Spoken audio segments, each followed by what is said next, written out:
No Líbano, moradores tentaram atravessar uma ponte que foi destruída por disparos israelenses. Nas imagens aí que vocês acompanham, motociclistas aparecem tentando passar pelos destroços sobre o rio Litani. Israel destruiu todas as pontes sobre o rio antes do acordo de cessar-fogo de 10 dias com o Líbano entrar em vigor, isso na semana passada.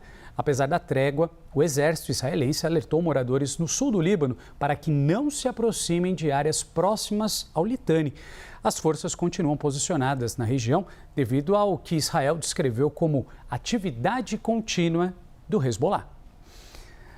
A gente volta a conversar com o nosso analista internacional, Lorival Santana. Lorival, a gente já falou sobre o cessar-fogo, né, entre Estados Unidos, Israel, Irã, mas agora, qual que é o possível cenário no Líbano? O que a gente consegue prever ou está difícil de enxergar uma luz aí no fim desse túnel?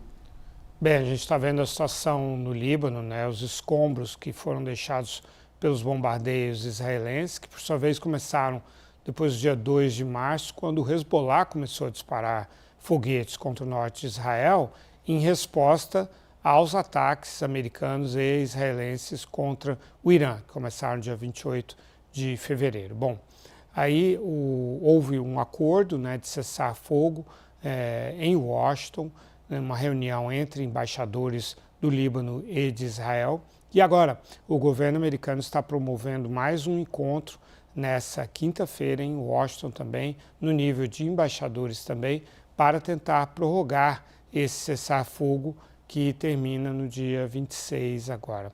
Bom, a grande dificuldade não é a disposição, o desejo dos governos dos dois países. Existem duas questões. Em primeiro lugar, que o Hezbollah ele não está participando dessas negociações, se recusa a negociar com Israel, e não aceita a ocupação do sul de Israel, essa área do sul do Líbano.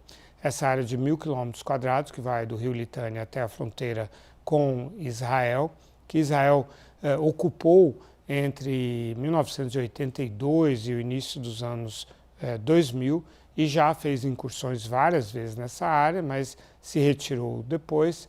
E agora a questão é essa presença meio permanente que Israel quer manter, criando uma nova zona de segurança, como se chamou isso nos anos 80 e 90, para evitar exatamente ataques do Hezbollah contra Israel.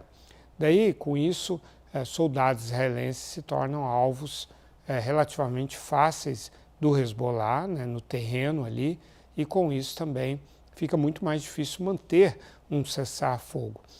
De maneira geral, o Hezbollah está mantendo o cessar-fogo por desejo do Irã. O Irã patrocina o Hezbollah e isso está incluído no pacote de negociações com os Estados Unidos.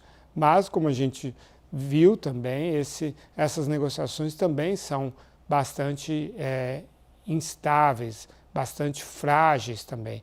Então, nesse contexto é que há uma dependência entre a estabilidade no sul do Líbano e as negociações entre Irã e Estados Unidos. O Irã sempre usou o Hezbollah como uma forma de pressão contra os Estados Unidos e contra Israel. E a presença israelense no sul do Líbano não ajuda em nada para que haja ali um cessar-fogo mais estável. Esse foi o nosso analista de assuntos internacionais, Lorival Santana. Obrigado pela companhia aqui no CNN Prime Time. Boa noite, Lorival. Boa noite.